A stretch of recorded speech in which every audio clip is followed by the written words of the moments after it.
Assalamualaikum warahmatullahi wabarakatuh. Perkenalkan, nama saya Syamiyuki Anastasia Villa dengan 3 digit NIM terakhir 172. Di sini saya akan menjelaskan tentang proyek final saya dari mata pelajaran struktur data. Saya akan menjelaskan terkait apa yang saya buat di final project saya terlebih dahulu. Yang saya buat adalah Cloud Qt Engine. Itu merupakan mesin capit tetapi dalam bentuk program. Nah, jadi mau tidak mau saya harus menggunakan stiker-stiker untuk merepresentasikan boneka-boneka yang ada di dalam mesin capit tersebut. Sebenarnya bisa saja saya menggunakan pixel-pixel, tetapi itu agak lebih merepotkan, sementara dengan stiker saja sudah 1000-an lebih ya barisnya. Tapi di sini saya akan mempresentasikan kode-kode yang penting-penting saja terlebih dahulu. Sini saya sudah membagi menjadi 7 Di sini saya sudah membagi menjadi 9 part ya, 9 part. Nah, yang pertama itu saya akan menjelaskan tentang struct price. Jadi pertama-tama saya membuat komponen data paling dasar yaitu struct price. Apa itu struct price? Di sini setiap objek memiliki ID. Ini dia, ID, name, weight, emoji, color, rarity, kelangkaan, tingkat kelangkaan. Jadi struktur data inilah yang nantinya akan dialokasikan ke dalam simpul-simpul memori struktur data yang saya custom. Ini dia mereka, si price-nya itu. Selanjutnya ada class machine CDLL. Kenapa saya pakai CDLL? Biar saya ingat apa itu CDLL. CDLL itu Circular Doubly Linked List. Jadi materi CDLL itu saya implementasikan ke dalam kelas ini. Nah, apa saja? Yang pertama itu ada fungsi insert tail. Dijalankan ketika cakar berhasil mencapit dia ini bertugas memasukkan hadiah ke dalam kabinet mesin. Jadi alokasi memorinya itu dibuat melingkar. Nah, nanti simpul terakhirnya akan kembali ke simpul headnya. Jadi posisi hadiah bisa berputar tanpa batas. Lanjut ada fungsi remove node. Nah, ini tadi saya sempat ketukar.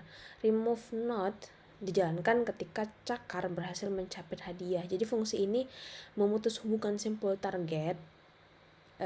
Jadi nanti dia diperbarui penunjuk simpulnya yang dari tetangga kiri dan kanannya itu bakalan diperbarui sebelum mengeksekusi delete target. Jadi ini tuh berguna untuk menghindari kebocoran memori atau memory leak. Selanjutnya ada warehouse tag atau kelas warehouse tag. Mana dia? Ini dia. Nah, materi kedua yang saya implementasikan ke dalam program saya, yang tadi kan circular doubly linked list, yang kedua ada stack. Jadi dia itu tumpukan. Nah, saya implementasikanlah stack itu ke dalam warehouse stack menggunakan simpul stack node. Jadi ada fungsi push di sini. Push menaruh hadiah baru ke posisi paling atas di dalam tumpukan melalui petunjuk top. Selanjutnya ada pop, mengambil hadiah dari tumpukan paling atas. Jadi push itu menaruh, pop itu mengambil. Nah, nanti dia bakalan menggeser petunjuk top ini ke simpul di bawahnya. Jadi fungsinya ini yang menggunakan prinsip last in first out, digunakan oleh slot on restock nantinya. Lanjut ada player queue ini. Ada materi ketiga yang saya implementasikan adalah queue. Nah, ada fungsi enqueue, memasukkan string nama pemain ke simpul paling belakang melalui petunjuk rear ini. Selanjutnya ada dq, mengambil nama pemain di baris terdepan. Jadi yang paling depan pemain yang paling depan nantinya itu bakalan diambil front. Nah, nanti pemainnya itu bakalan diberikan hak kendali untuk bermain di Cloud Qt Engine. Q ini murni menerapkan fungsi FIFO, ya FIFO, first in first out. Jadi dia ini menjamin keadilan urutan pemain ya. Jadi kalau misalnya nanti saya masuk paling terakhir, ya sudah, saya bermain juga paling terakhir. Lanjut ada difficulty BST. Ada kelas BST. Tahu kan BST? BST itu binary search tree. Nah, binary search tree materi ini saya implementasikan ke dalam kelas difficulty BST. Jadi pohon binernya berfungsi sebagai otak penentu keputusan logika kesulitan nantinya. Ada fungsi insert, ini dia bertindak memanggil fungsi private recursive. Jadi dia bakalan menempatkan simpul data ke cabang kiri atau kanan berdasarkan perbandingan nilai beratnya. Selanjutnya ada search, dia melakukan pencarian data persentase keberhasilan cakar nanti. Jadi dia ngambil bonekanya itu bakalan dipersentasekan secara logaritmik log n itu melalui fungsi rekursif. Jadi nilai ini akan dipanggil secara instan oleh sistem mekanis cakar nantinya. Jadi saat menyentuh hadiah untuk dikalkulasikan dengan nomor-nomor acak ya nanti. Nah, selanjutnya ada player hash table.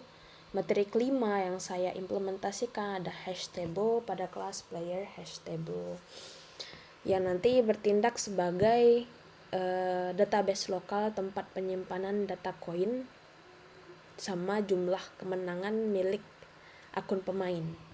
Jadi ada fungsi insert yang nanti akan memproses string nama melalui fungsi private hash gitu. Jadi ada fungsi private hash dengan algoritma perkalian bilangan prima yang di custom untuk mendapatkan index array nanti yang berukuran statis gitu ya. Jadi jika terjadi kolisi data, sistem langsung menanganinya menggunakan teknik chaining. Lanjut ada fungsi update. Bagian yang paling menarik menurut saya karena saya sendiri yang buat, karena memanfaatkan SCD function. Ini. Fungsi ini dia mencari entry akun secara instan dengan kompleksitas rata-ratanya itu O1. Jadi lalu nanti itu bakalan dilemparkan referensi datanya ke fungsi lambda eksternal untuk memperbarui jumlah koin atau kemenangan secara aman langsung gitu dari kelas main window. Nah, lanjut ada arcade graph. Nggak usah pedulikan peringatan ini, dia peringatan sebenarnya tetap akan berjalan ya. Yang nggak bakalan berjalan tuh kalau misalnya barisnya itu merah, ini kuning, jadi tetap bakalan berjalan. Dia memberikan alternatif yang lebih baik ini sebenarnya. Nah, materi ke-6 yang saya implementasikan adalah graph pada kelas arcade graph yang digunakan untuk memetakan denah spasial atau ruangan arcade di dalam game ini. Nah, ada fungsi can travel. Fungsi ini bakalan memvalidasi apakah zona asalnya nanti dan zona tujuan memiliki hubungan langsung atau edge. Jadi fungsi ini membatasi agar pemain tidak bisa berpindah tempat secara ilegal jika kedua zona tidak bertetangga dalam peta graph. Nanti bakalan saya tunjukkan saat saya running ya. Nah, selanjutnya ada materi ke-7 yaitu sorting and searching global. Nah, ada sorting and searching nih. Ada fungsi insertion sort. Dia menerapkan algoritma pengurutan manual berprinsip in place sorting. Jadi fungsi ini menerima parameter key untuk mengurutkan daftar hadiah berdasarkan properti tertentu. Misal berat atau ID-nya nanti sebelum nanti datanya ditampilkan ke komponen tabel GUI. Lanjut ada binary search. Fungsi binary search dia mengimplementasikan pencarian data berbasis divide and conquer dengan kompleksitas waktu yang sangat cepat, yaitu O log n. Jadi fungsi ini digunakan untuk mencari detail informasi hadiah berdasarkan input ID input ID yang spesifik yang diketikkan pengguna nanti saya akan tunjukkan ya. Nah, yang terakhir ada sinkronisasi antarmuka grafis. Nanti ada main window and cloud canvas. Jadi seluruh kelas backend struktur data yang manual di atas ini yang tadi saya sempat jelaskan itu diikat secara utuh dalam kelas grafis cloud canvas untuk penggambaran objek menggunakan QPainter. Nah, di dalam sini ada fungsi QPainter serta di dalam kelas main window yang menangani interupsi keyboard dan mesin status permainan. Jadi nanti melalui fungsi game loop yang dipicu periodik oleh key timer setiap 16 milidetik, transisi fase cakar mulai dari idle, turun, menjepit hingga kembali nanti ke kotak drop ya, dikontrol nanti secara otomatis. Jadi di sini tuh interaksi antara seluruh struktur data terjadi secara simultan dan real time. Nah, seperti itu ya penjelasan tentang kode-kodenya. Sini saya akan langsung running saja. Runningnya cukup lama karena jujur barisnya itu lumayan banyak juga. Tuh 1000 ya. Ya, pada akhirnya bagian ini tidak perlu dijelaskan juga karena saya yakin kalian juga sudah paham. Nah, sudah terrunning itu ini begini UI-nya.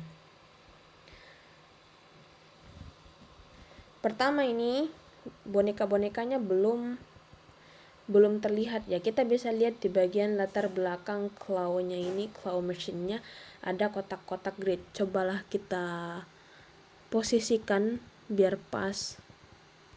Nih, saya pencet. Nah, dia terambil. Begitu ya. Ini harus full screen biar kelihatan. Nah, gold star sudah diambil Miyuki. Nama pemain pertama itu Miyuki ya, pemain aktif. Kita ke panel dulu. Sebenarnya antrian pemain itu seperti ini. Nah, misal nama saya adalah Capybara. Saya tambahkan. Nah, yang sekarang aktif itu Miyuki. Saya masih ada di antrian terakhir. Jadi saya harus menunggu Miyuki, Agung sama Budi dulu. Jadi kita ke game. Nah, Miyuki nih aktif. Misal Miyuki selesai. Nah, Agung sekarang yang aktif. Kita bisa lihat di sini tulisan Miyuki selesai bermain. Nah, di sini ada Capybara masuk antrian. Di sini ada, intinya di bagian sini ya, itu adalah keterangan tentang apa yang dilakukan oleh user sekarang. Nah, kita langsung aja, kita bisa skip ya. Capybara aktif, diriku aktif ya berarti. Nah, ini kita bisa pakai keyboard loh untuk memainkannya karena kan memang ada fungsinya tadi. Tapi kalau pakai ini juga tidak masalah. Misal saya ingin mengambil beruang, wah tergelincir, tidak mengapa. Nah, kita pergi ke graph-nya dulu. Di sini ada peta arcade. Sekarang kita ada di zona cyber. Nah, kita misal pindah ke gadget hub, accessory and gadget retro. Ada cyber, ada gadget hub, ada legend cave. Nah, kita tidak bisa dari legend pergi ke cyber tiba-tiba. Kita harus menyesuaikan dulu ya, bisa. Tapi dari gadget bisa ke kawaii, bisa ke gadget. Tapi dari legend bisa ke kawaii, bisa ke gadget. Tapi dia tidak bisa ke cyber. Dari kawaii zone kita bisa ke cyber, kita bisa ke legend. Seperti itu. Ini ada BST difficulty. Selanjutnya ada database. Nah, sini ada Miyuki. Miyuki tadi ngambil dapat satu beruang. Kok udah nggak kelihatan ya? Ya sudah. Coba kita cari ID. Tapi intinya di sini tadi Miyuki mendapatkan satu boneka. Kita misalnya cari 101 itu ada cyber. Tapi kalau kita cari coba 106, nah tidak ada rupanya. Gitu ya. misal kita mau restock mesin, restock mesin, nah mesinnya bakalan terrestock lagi gitu. Seperti itu ya. Baik, terima kasih. Seperti itu demonstrasi saya untuk final project saya. Terima kasih telah menonton. Wassalamualaikum warahmatullahi wabarakatuh.